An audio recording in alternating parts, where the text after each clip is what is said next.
भारत में ये 14 से 15% है, तो इसे 14-15% से लेकर 7-8% अगर हम ले आते हैं तो हम बहुत बड़ा पैसा सालाना बचाएंगे।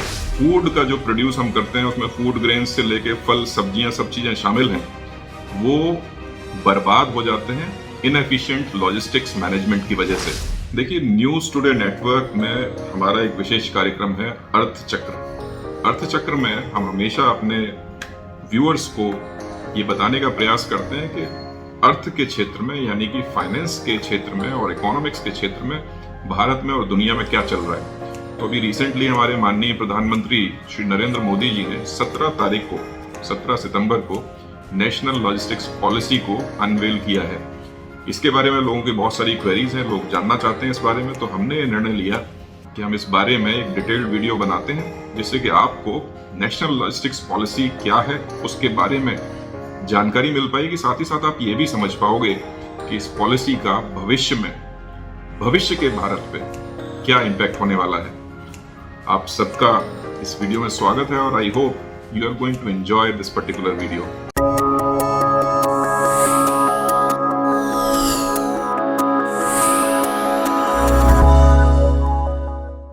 भारत में लास्ट माइल डिलीवरी तेजी से हो, ट्रांसपोर्ट से जुड़ी चुनौतियां समाप्त हो, हमारे मैन्युफैक्चरर्स का, हमारे उद्योगों का समय और पैसा दोनों बचे। उसी प्रकार से हमारा जो एग्रो प्रोडक्ट है, विलंब के कारण उसकी जो बर्बादी होती है, उससे हम कैसे मुक्ति प्राप्त करें, इन सारे विषयों का समाधान खोजने का एक निरंतर प्रयास चला है और उसी का एक स्वरूप है आज नेशनल लॉजिस्टिक पॉलिसी।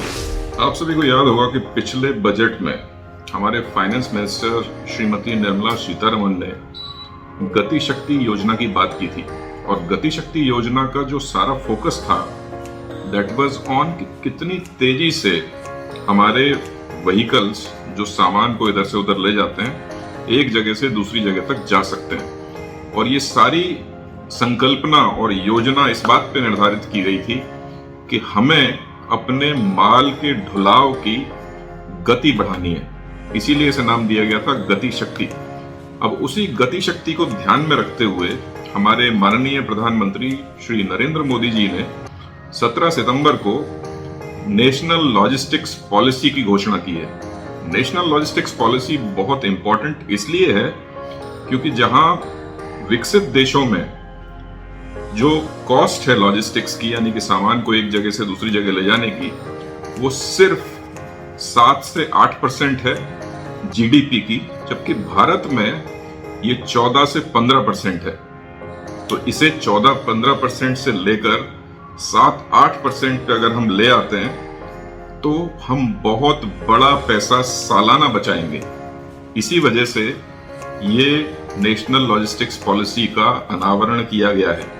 आज समझते हैं कि नेशनल लॉजिस्टिक्स पॉलिसी में कौन कौन सी चीजें हैं और किस तरह से नेशनल लॉजिस्टिक्स पॉलिसी हमारे देश का कायाकल्प करने वाली है, specially logistics and supply chain management से रिलेटेड प्रोविजंस में। Let's begin. देखिए, लॉजिस्टिक्स या सप्लाई चेन को अगर हम आसान भाषा में समझें तो ये सारी प्रक्रिया है सामान को मैन्युफैक्चरिंग जहां पे होती है, यानी कि कंपनी से उठाकर ग्राहक तक पहुंचाने की प्रक्रिया में जो भी चीजें शामिल होती हैं वो सभी सप्लाई चेन मैनेजमेंट या लॉजिस्टिक्स मैनेजमेंट का हिस्सा होती हैं। उसमें व्हीकल्स भी शामिल हैं, उसमें वेयर हाउसेज भी शामिल हैं, उसमें वो सारे टूल्स, टेक्निक्स, सॉफ्टवेयर्स सब कुछ शामिल हैं जो आपको सहायता करते हैं किसी कंपनी से सामान को उठाकर कंज्यूमर तक पहुंचाने में। ये सबसे आसान परिभाषा है इस सारी चीज की। इसको जितनी भी कॉस्ट इसमें इनकर होती है वो एक मेजर कॉस्ट होती है जब किसी भी वस्तु की फाइनल कॉस्ट हम डिसाइड करते हैं। जैसे फॉर एग्जांपल किसी वस्तु की कीमत अगर 100 रुपए है तो ये संभव है अगर 14 या 15% लॉजिस्टिक्स की कॉस्ट है तो उसमें 15 रुपए लॉजिस्टिक्स के जुड़े हुए हैं, और कहीं ना कहीं अगर हम उसे बदल दें और हम उसे 6, 7 या 8 रुपए कर दें तो कम से कम 7 रुपए हम उस 100 रुपए पर बचा रहे होंगे। एग्जैक्टली यही आज की तारीख में भारत सरकार सोच रही है और यही ऑब्जेक्टिव है नेशनल लॉजिस्टिक्स पॉलिसी का। अब इसमें क्या क्या होने वाला है, कैसे होने वाला है, एक एक करके समझते हैं। अगर हम लॉजिस्टिक्स में परफॉर्मेंस की बात करें तो भारत की रैंक पूरी दुनिया में 44 है और जर्मनी नंबर 1 पे रैंक्ड है। अब ये जो रैंकिंग्स होती हैं इसके पीछे बहुत सारी चीजों को, तथ्यों को जोड़कर ये रैंकिंग्स बनाई जाती हैं। तो उस लिहाज से भारत, आप देखिए कि दुनिया की 5वीं सबसे बड़ी अर्थव्यवस्था है, लेकिन जब बात करते हैं लॉजिस्टिक्स एफिशिएंसीज की तो हम खिसक जाते हैं 44वें नंबर पर। तो कहीं ना कहीं हमें अपनी पोजीशन के साथ न्याय करना आवश्यक है। अगर हम 44 नंबर पर हैं तो हमें 5वें नंबर पर आने की आवश्यकता है कम से कम। तब हम विकसित देशों की अर्थव्यवस्थाओं से कंपीट कर पाएंगे, क्योंकि अर्थव्यवस्थाएं एफिशिएंसीज के बेस पर एक दूसरे के साथ कंपीट करती हैं। अगर हमारी व्यवस्था इतनी ज्यादा हो कि हम ज्यादा चीजें बर्बाद कर रहे हो सप्लाई चेन और लॉजिस्टिक्स में, तो हम कंपीट नहीं कर पाएंगे।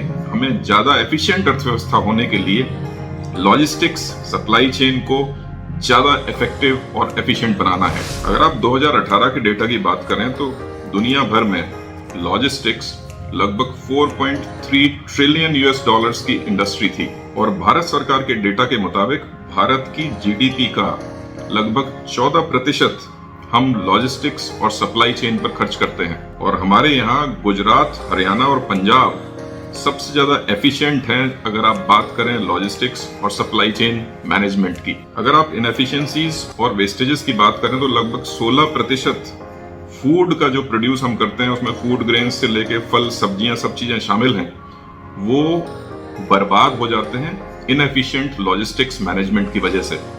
तो ये एक बहुत बड़ा नंबर है और सरकार की योजना लॉजिस्टिक्स पॉलिसी के द्वारा इसे घटा के 5% पर ले जाने की है। और अगर ऐसा भी हो गया तो लगभग 11% की मैसिव बचत होने वाली है। अब सवाल यहाँ पर यह खड़ा होता है कि किस तरह हम लॉजिस्टिक्स को इंप्रूव कर सकते हैं देश में।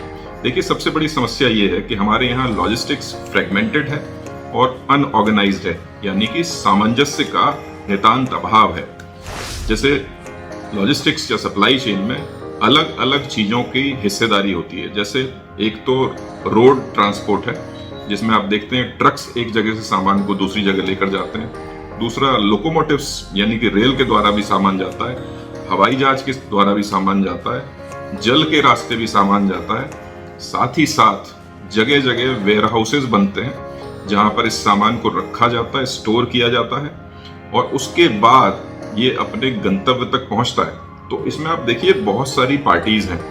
तो क्योंकि ये अनऑर्गेनाइज्ड है और फ्रेगमेंटेड है, इसलिए सामंजस्य नहीं बन पा रहा है। उसकी वजह से बहुत सारे लॉसेस होते हैं।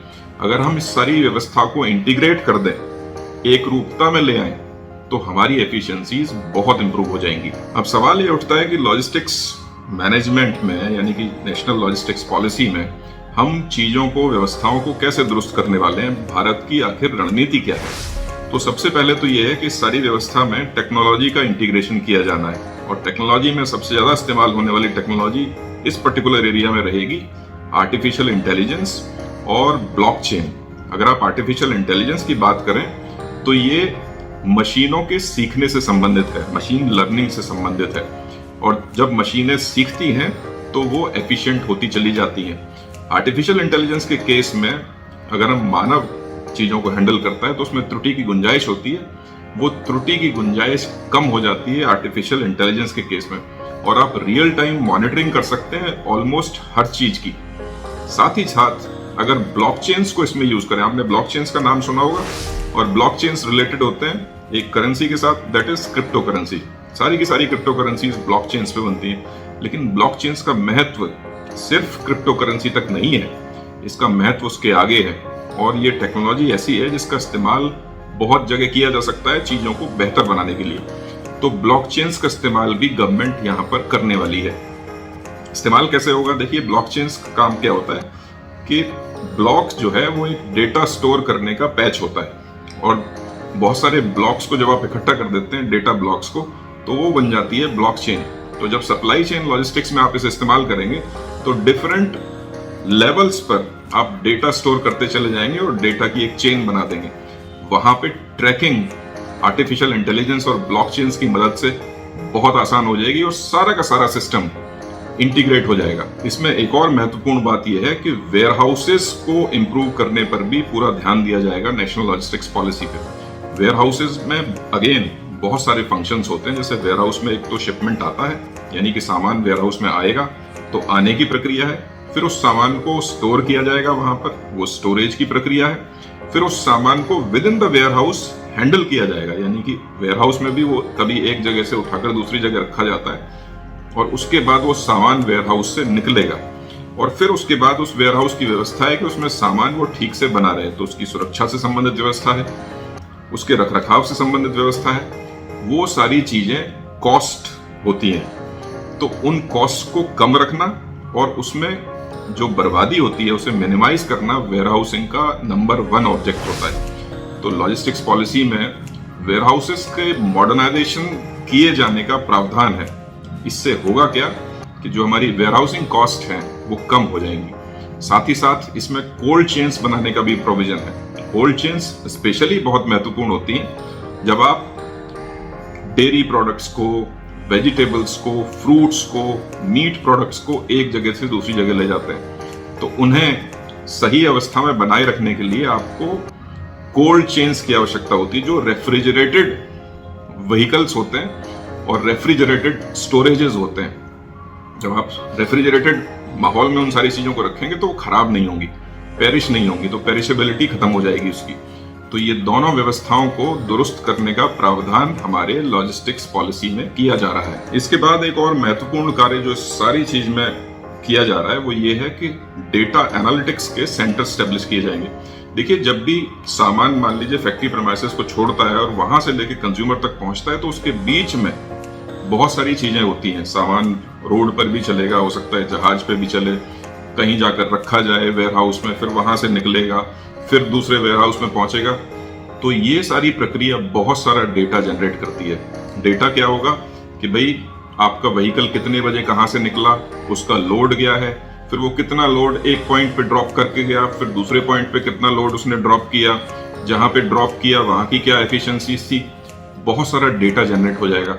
तो ये सारे डेटा को मैनेज करने के लिए डेटा एनालिटिक्स सेंटर बनाने का प्रोविजन है नेशनल लॉजिस्टिक्स पॉलिसी में। अब जब ये डेटा प्रॉपरली मैनेज होगा तो अगर आप डेटा में एफिशिएंट हो गए तो आपका ओवरऑल मैनेजमेंट बहुत इंप्रूव हो जाएगा और उसके साथ आप बहुत पैसा भविष्य में बचा पाएंगे। एक और बड़ा काम नेशनल लॉजिस्टिक्स पॉलिसी में ये होने वाला है कि एक नेशनल पोर्टल बनने वाला है लॉजिस्टिक्स मैनेजमेंट के लिए।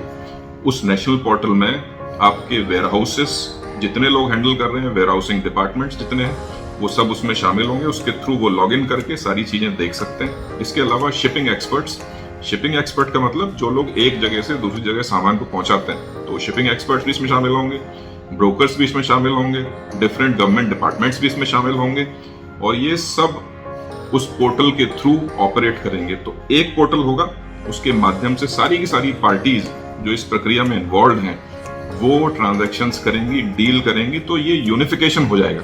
हम बात कर रहे थे कि ये फ्रेगमेंटेड है, तो फ्रेगमेंटेशन से इसका यूनिफिकेशन हो जाएगा, इंटीग्रेशन हो जाएगा और जब इंटीग्रेशन होगा तो उससे एफिशिएंसी इंप्रूव होगी और कॉस्ट सेव होगी। आज की तारीख में लॉजिस्टिक्स वैल्यू चेन की अगर आप बात करें तो उसमें कई सारी मिनिस्ट्रीज इन्वॉल्व हैं, जैसे road transport and highways ministry, shipping ministry, railways ministry, civil aviation ministry.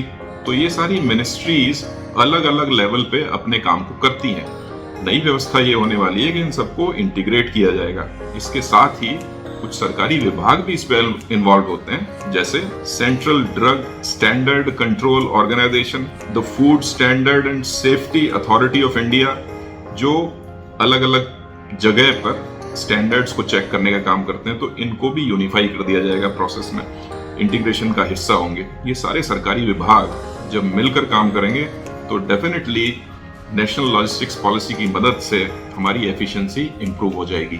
जो हमारी नेशनल लॉजिस्टिक्स पॉलिसी है इसमें अगेन कुछ कमोडिटीज पर विशेष ध्यान दिया जाने वाला है। इसमें कोयला, स्टील, फूड ग्रेन्स जो बहुत क्रिटिकल है हमारी अर्थव्यवस्था के लिए शामिल होंगे।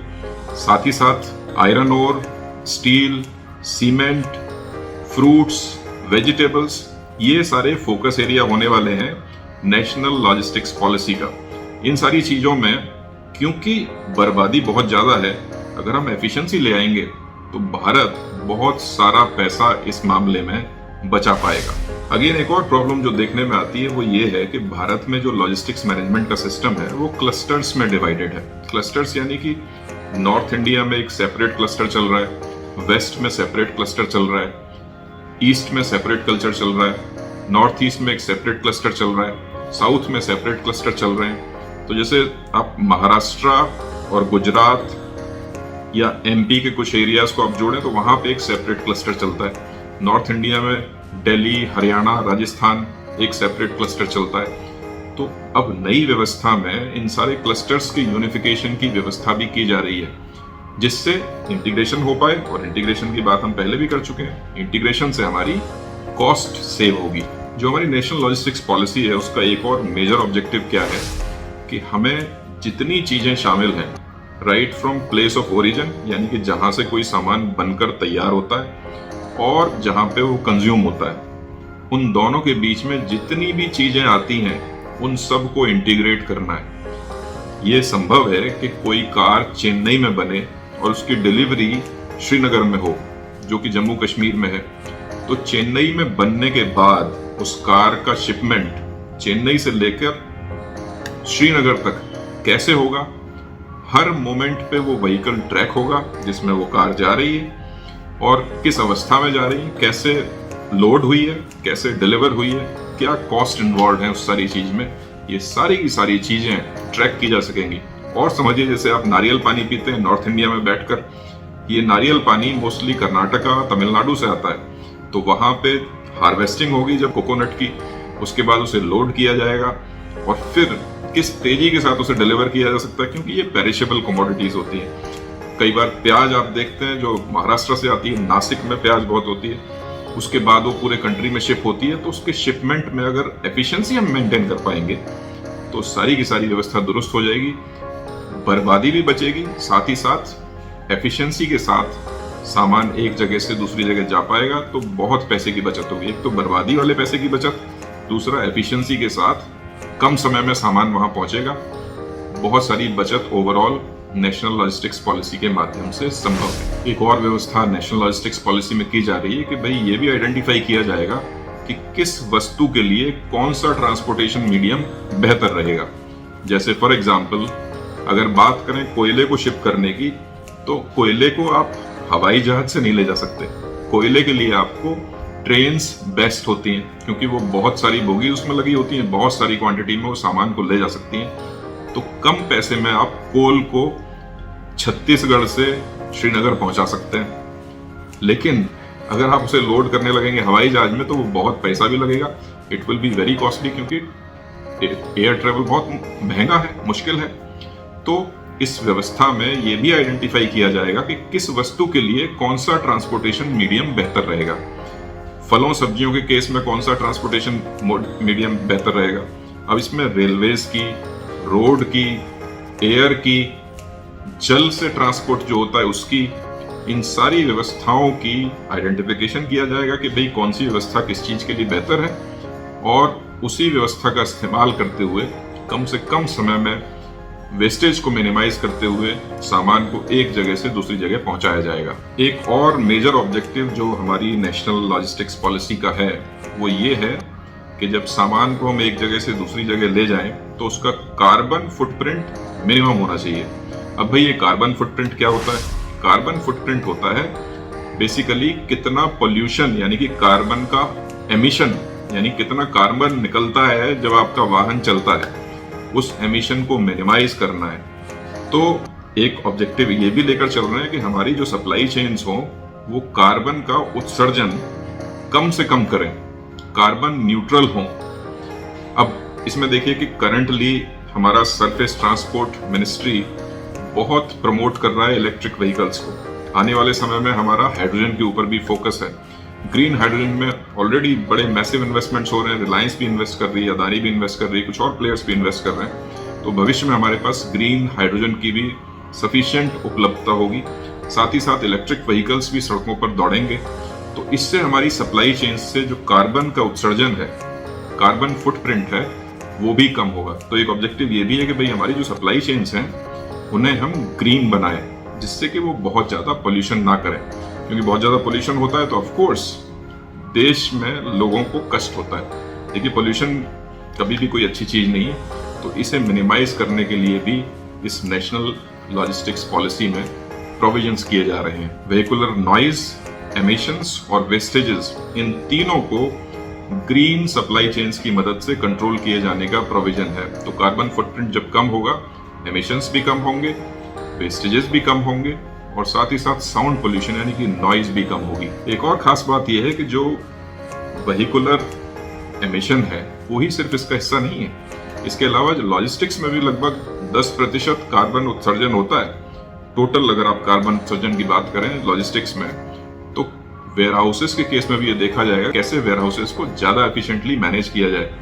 उसमें कहीं एनर्जी का जो सोर्स इस्तेमाल हो रहा है वो ऐसा तो नहीं जिससे बहुत पोल्यूशन होता है। तो हो सकता है कि आप सोलर पैनल्स लगा दें वेयर हाउसेस के ऊपर, उससे एनर्जी जाए तो वो आपका ग्रीन वेयर हाउसिंग हो जाएगी।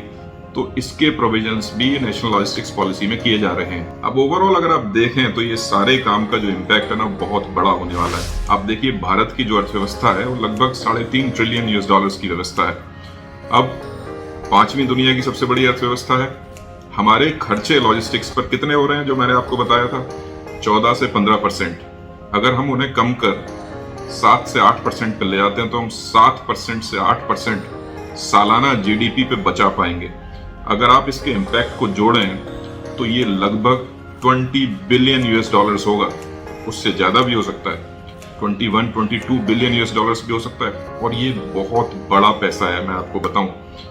तो अगर सारी व्यवस्थाएं सुचारू रूप से चलती हैं और जैसा सरकार ने प्लान किया है तो भविष्य में हमें इस योजना से बहुत लाभ होने वाला है।